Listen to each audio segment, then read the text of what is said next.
مشکات ثانی کا سبق نمبر 10 میں حضرت مصنف رحمۃ اللہ علیہ باب عشرت النساء وما لكل واحد من الحقوق، ایسے مصنف رحمۃ اللہ علیہ عورتوں کے ساتھ زندگی گزارنے، حسن اخلاق اور جو معاشرتی مسائل احکام ہیں، اور اس طرح سے زوج اور زوجے کے شوہر بیوی کے زوجین کے جو آپس کے حقوق ہے، اخلاقیات ہے وغیرہ مسائل زندگی ہے، ازدواجی مسائل وہ ذکر کر رہے بالتفصیل۔ الفصل الاول عن ابی ہریرہ رضی اللہ عنہ قول، ابو ہریرہ سے روایت کرتے فرماتے قول رسول اللہ صلی اللہ علیہ وسلم، آپ علیہ السلام نے فرمایا استوصوا بالنساء خیرا، عورتوں کے بارے میں میری اچھی نصیحت قبول کرو، خیال رکھو، فإنہن خلقن من ضلع، کہ وہ ٹیڑھی پسلی سے پیدا کی گئی ہے، وإن أعوج شيء في الضلع أعلاه، اور پسلی کی پھر اوپر والی جو جانب ہے تو اور زیادہ ٹیڑھی ہوتی ہیں۔ فإن ذهبت تقيمه، اگر آپ بے عقلی سے کام لے کر سیدھا کرنا چاہے، یہ سیدھی بن جائے، ٹھیک بن جائے، جس سے میری مرضی ہے تو کسرتہ، آپ اسے توڑ دو گے، بلکہ عقل سے ہوشیاری سے کام لینا ہے۔ کہہ رہے کہ وہ یعنی ترک تو، اگر آپ اسے ہی رہنے دے اور عقل و دانش سے کام لے کر اس کو کیا کر دے، کام میں لائے، لم یزل اعوجا، وہ تیسی ٹیڑھی رہے گی لیکن آپ کو فائدہ ضرور ملے گا۔ فاستوصوا بالنساء، لہٰذا ان کے بارے میں میری اچھی نصیحت قبول کرو، متفق علیہ۔ وعنہ قول رسول اللہ صلی اللہ علیہ وسلم، آپ علیہ الصلاۃ والسلام فرماتے ہیں کہ ان المرأۃ خلقت من ضلع، کہ خاتون جو ہے نا ٹیڑھی پسلی سے پیدا کی گئی ہے، معنی یہ ہے کہ ان کی فطرت میں، سرشت میں ٹیڑھا پن، کجی، کجروی وغیرہ موجود پنہاں ہیں۔ اگر اسی کو آپ دور کرنا چاہے تو معنی کہ ایک طبعی چیز کو آپ زائل کرنا چاہتے ہیں۔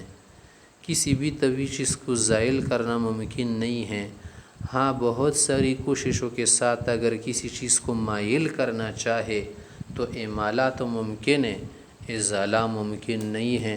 پھر بھی امالہ جو ہے ممکن ہونے کے ساتھ ساتھ کبھی کارآمد ہوتا ہے، کبھی کارآمد نہیں ہوتا، تو ممکن ہے کہ وہ کسی وقت سیدھی بن جائے، پھر بھی کسی نہ کسی وقت ٹیڑھی بن سکتی ہے، مانا کہ جو کام مرد کے ساتھ لائے کہ وہ تو وہ نہیں کر سکتی، اس کے علاوہ کچھ اور کیا ہے، اس کی زبان میں ٹیڑھ پن ہو سکتا ہے، اخلاق میں، عادات میں، اطوار میں، تو اسے برداشت کرنا ہوگا۔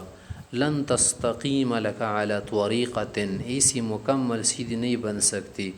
فإن استمتعت بها استمتعت بها وبها عوج، اگر اب سے استمتاع نفع اٹھانا چاہے تو ٹیڑھے پن کے ساتھ ہی اٹھا سکتے ہیں۔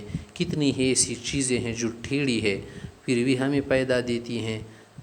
وإن ذهبت تقيمها، اگر آپ اسے سیدھا کرنا چاہے، کسرتها، تو توڑ دو گے۔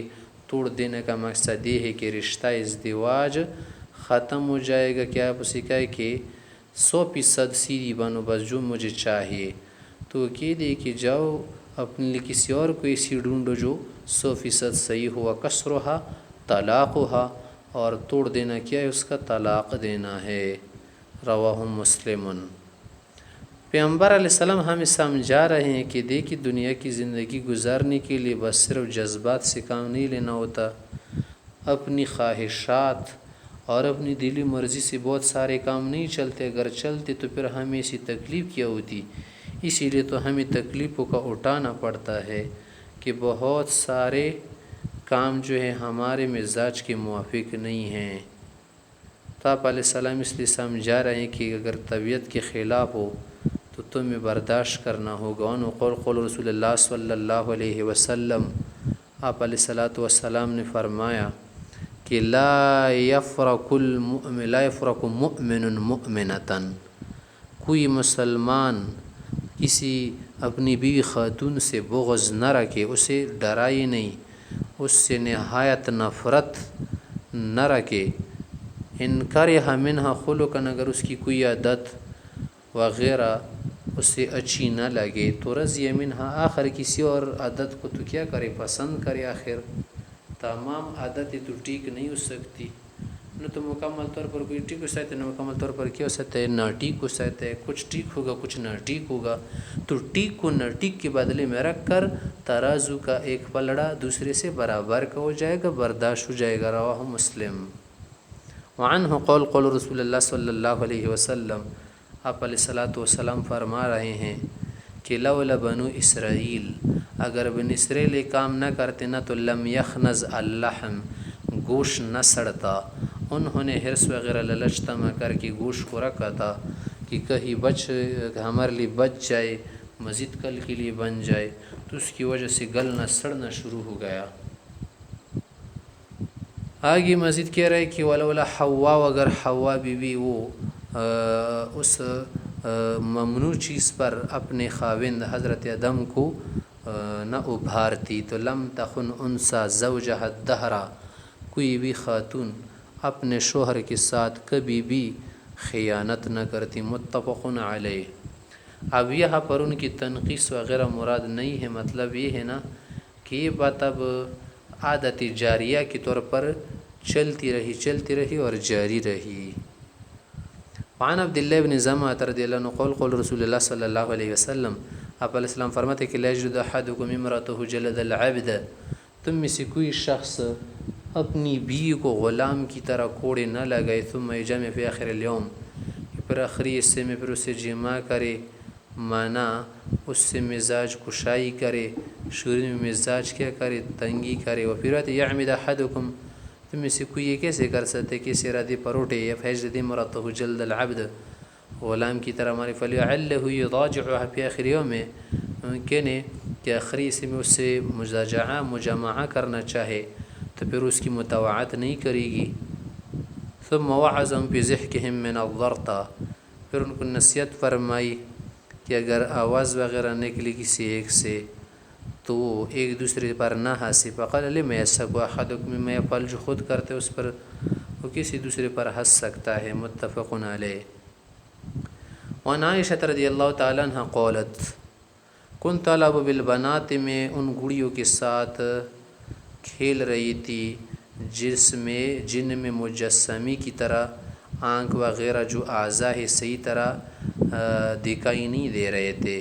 عند النبی صلی اللہ علیہ وسلم، علیہ وسلم کے پاس. وکان علی صواحب یلعبن معی، میری سہیلیاں بھی تھی جو آیا کرتی تھی کھیلنے کے لیے. فقط رسول اللہ صلی اللہ علیہ وسلم اذا دخل، جب آپ علیہ السلام تشریف لاتے انقمعن منہ، تو چپ جاتی تھی. فیسربہن الی، آپ علیہ السلام میری طرف چھوڑ دیتے کہ جاؤ ان کے ساتھ کھیلو. فیلعبن معی، میرے ساتھ وہ کھیلتی تھی. متفق علیہ.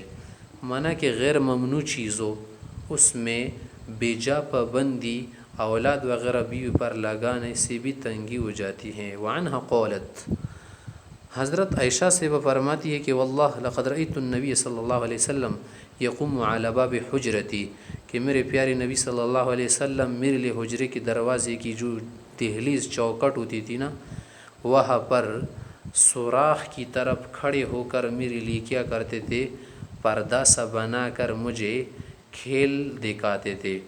وہ کس طرح کہ والحبشۃ یلعبون بالحراب فی المسجد، مسجد کے قریب حبشی جو لوگ ہوتے تھے نا، وہ برچی کے ساتھ چھوٹے نیزوں کے ساتھ کھیلتے تھے، اور میں دیکھنا چاہتی تھی. آپ علیہ السلام میرے لیے آڑ بناتے تھے کہ اس میں آپ دیکھ سکے. اور رسول اللہ صلی اللہ علیہ وسلم یسترنی بردائی، چادر وغیرہ سے مجھے چھپا دیتے. لانظر الی لعبہم بین اذنہ وعاتقہ، شانے اور کان کی بیچ میں ان کو دیکھتی تھی. ثم یقوم من اجلی، پھر میرے لیے کھڑے رہتے. اس نہیں کہتے کہ تکا دیا جا بس کافی ہے، کیا کر رہی ہوں. حتی تکون انا التی انصرف، میں پھرتی تھی تو جب آپ علیہ السلام کیا ہو جاتے تھے، چلے جاتے تھے.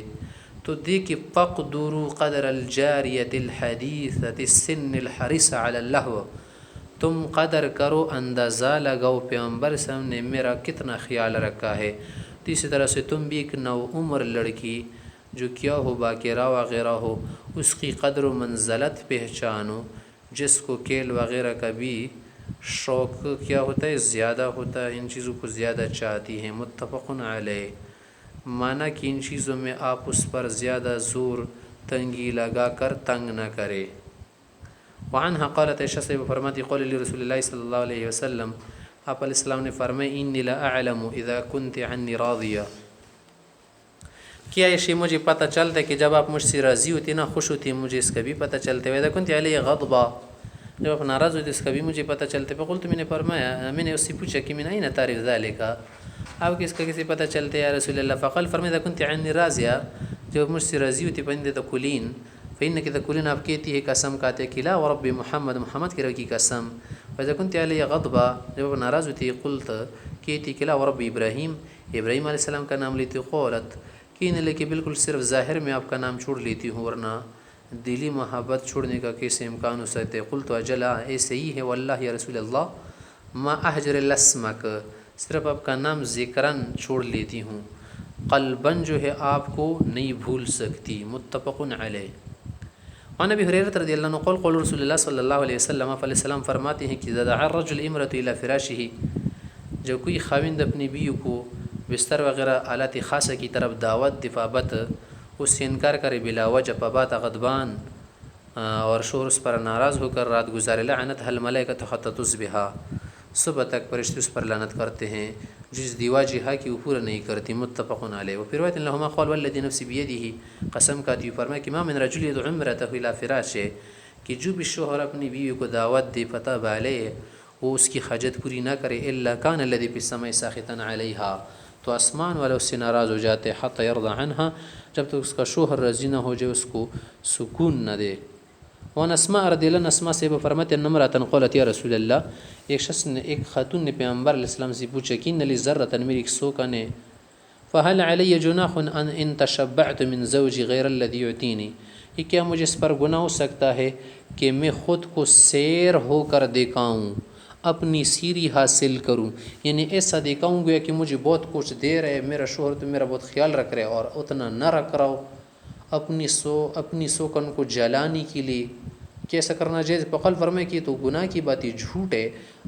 المتشبع بما لم يعطى، وہ شخص جو خود کو سیر دکھائے، بتکلف، اپنے آپ کو کسی چیز کا لائق دکھائے اور ہو اتنا نہ، کا لابس ثوبی زور، دو جھوٹے کپڑوں میں سے ایک جھوٹے کپڑے کا یہ بھی پہننے والا ہے۔ متفق علیہ۔ یعنی بھی جھوٹا ہے، جھوٹ دکھا رہے، ساری نمائش کر رہے۔ وعن انس رضی اللہ عنہ قال، انس سے فرماتے ہیں کہ اعلیٰ رسول اللہ صلی اللہ علیہ وسلم، پیغمبر صلی اللہ علیہ وسلم نے ایک مرتبہ اعلیٰ کیا تھا من نسائی، اپنی بیویوں سے، شہرن، ایک ماہ تک، وکانت انفقت رجل، اس کی پو بھی، پو میں موچا گئی تھی، سرک گیا تھا، فقام فی مشربۃ 29 لیلۃ، بالا خانے میں 29 دن رہے تھے، ثم نزل یستاذن، ثم نزل، پھر اترے، فقالوا، کہا یا رسول اللہ علیہ شہرن، آپ نے ایک مہینے کے لیے اعلیٰ کیا تھا نا، آپ تو اتر رہے ہیں۔ فقال، فرمایا ان شہر یکون 29، یہ ماہ جو ہے نا 29 دن کا ہے، رواہ البخاری۔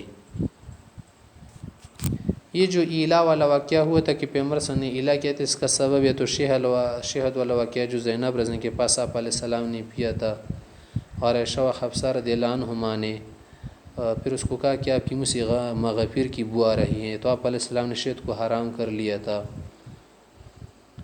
اسی طرح سے ماریہ قبطیہ سے آپ علیہ السلام جو ایک خاص وقت میں ملے تھے نا، اس وقت حفصہ صاحبہ کے پاس جاتے تھے، تو اس وقت یہ بات اس کو ناگوار گزری تو اپنے اوپر حرام کر دی۔ اسی کے متعلق قرآن کریم میں بھی کیا ہے، آیت وغیرہ ہے، تو اسی کا واقعہ بتا رہے۔